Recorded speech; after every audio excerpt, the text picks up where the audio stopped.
Just going live to talk about expenses for the self-employed. I know most of my followers on here are self-employed rather than their own limited companies. So it's just something I wanted to go through.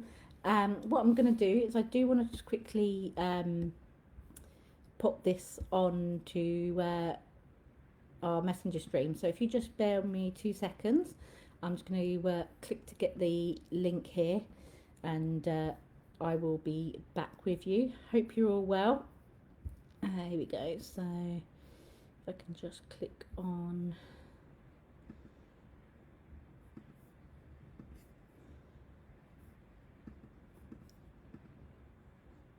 Get the link.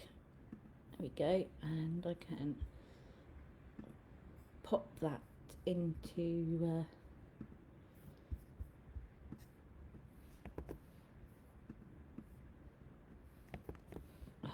Sorry, 2 seconds.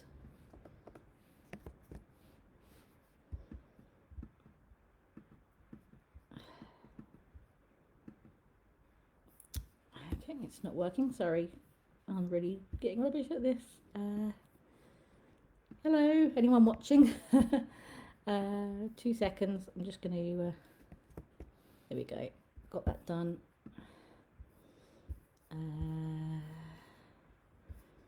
There we go. Send that out, and I am done. Hope you're all well. Say hello if you can see me. Oh, I've got 3 people now watching, although one of them is myself, I think. So yeah, I hope you're all well. Just wanted to talk to you about expenses for the self-employed, because it can sometimes get tricky, and people don't know what they can and what they can't claim on their tax return.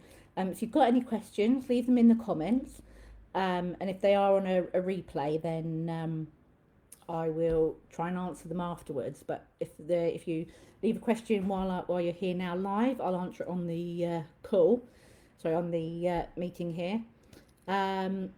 So yeah, we'll get started. If you are watching this on replay, if you can just hashtag replay, so that I know that you've been watching. If I don't see your question straight away, it's just because I'm looking at some of the points I want to go over, and I will come back to you. So basically, the first thing I want to talk about is basically traveling. Some people try and claim for kind of all their petrol, for example, even if it's a personal car. And you can't actually do that, because unless it's like a work van, which is, a van, if you're you're in the construction industry, for example, a builder or electrician, and that van is only used for work, then you can claim all the petrol on there, and all the other related costs. However, otherwise, if not, then you can only claim mileage, which is fine. There are a lot of things now. For example, QuickBooks and Xero have their own kind of mileage trackers in there. And there are lots of other apps as well. So, for example, QuickBooks One, you can actually, it runs a GPS mileage tracker. So you can set the GPS on, and then you can choose which are business trips and which aren't. Xero, you haven't quite got that yet on Xero, but there are other plugins, things like MileIQ, that will do that for you if you want to do it, or if you're happy doing it manually on Xero, putting the start and end postcodes in, it can track your mileage and claim the relevant mileage rates for you. Often they haven't changed for quite a few years now, but possibility they may change in future. So apps like that, make sure that you're claiming the correct rates. Another big kind of iffy one is uniform. Now, unless you are wearing protective equipment or you're in a very specialised industry, and even then it can be a bit iffy, where you have to wear a particular uniform.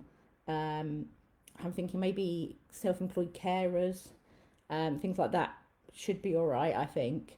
But other than that, if you're buying a suit, just because you think you need to wear a suit for going to a client meeting, unfortunately that doesn't meet the HMRC's wholly and exclusively rule for business. So you can't actually claim that. but it'd be nice if you could, wouldn't it? It was one of the first things I found out, I think, when I was studying. I was kind of hoping that one day in the future I could, kit myself out in a nice suit and shoes. But unfortunately, not on the tax man's expense, unfortunately. Um, but like I say, if you are in construction or other industries, if you've got protective clothing that you need to wear, then yes, by all means, you can do that. Also, things like things with logos on, like if you're going like marketing things with logos, you can do that as well. There are a few other things that kind of a bit unsure of when it comes to traveling. If you have a main workplace, so if you have a particular client site that you visit, that is kind of a set place, and then you go to and from other places, you can't go, you can't claim from the home to the work if you've got an office. So, for example, sorry, if you've got a kind of a long-term contract and you're constantly going from one small place to another, and then out on different journeys. The other journeys you can claim for, but the first one that you can't, like the main, it's a regular place of work. You can't claim the mileage between the home and that.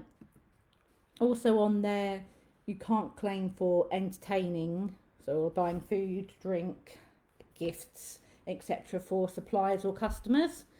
So, if you take them out for lunch, take them out for a drink, buy them a Christmas present, unfortunately that can't be claimed on the tax return either. You can, however, claim for some of your own subsistence. So if you go to the same place every day, then HMRC say you have to eat to live, so you can't claim food every day while you're out and about. But if you are normally at home and you have to go out to, say, a client meeting somewhere and it lasts over lunchtime, then you can claim reasonable costs to get your lunch and your drink and everything while you're out there. There's a bit of a tricky one around paying for someone to do your tax return if you're self-employed. Now, if it is all part to do with doing your accounts up and doing the tax return, so doing your sole trader accounts, making sure they're all correct, and the tax return happens to be a part of that, then yes, you can claim it.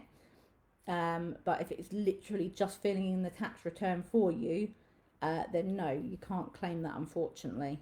I think that's more for kind of personal people. For example, if you don't have a self-employed business but you've got investments, you've got loads of dividend money that comes in from various kind of shares that you've got, around the country, around the world. You've got other money coming in, but you haven't actually got a business. I think they put it in to stop people claiming on that part. If you've got your own business, then it can be reasonably expected that they're going to be helping you with your accounts as well.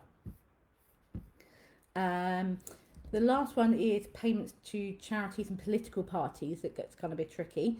You can claim, the words are straight. If you're a higher rate taxpayer, you can claim the tax relief on your charity donations due to the gift aid scheme. However, payments to political parties aren't claimable on your tax, on your tax return. Some people, when they have a limited company, do it through the business. So although they can't claim it on their tax return, it does mean that they're not paying national insurance on the money that they're taking out of the business, and therefore using their own money to pay the political party. But as you don't pay yourself through payroll when you're self-employed, it doesn't really matter. There's no benefit to paying it through your business account rather than paying it through your personal account. So yeah, they're the main kind of things that people are trying to sometimes claim that can't. I'm just trying to have a think if there's anything that particular some people might not necessarily know that they can claim for.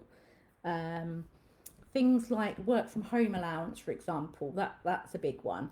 Depending on how many hours you work from home per month, then the HMRC will allow you to claim a flat rate for work for home allowance.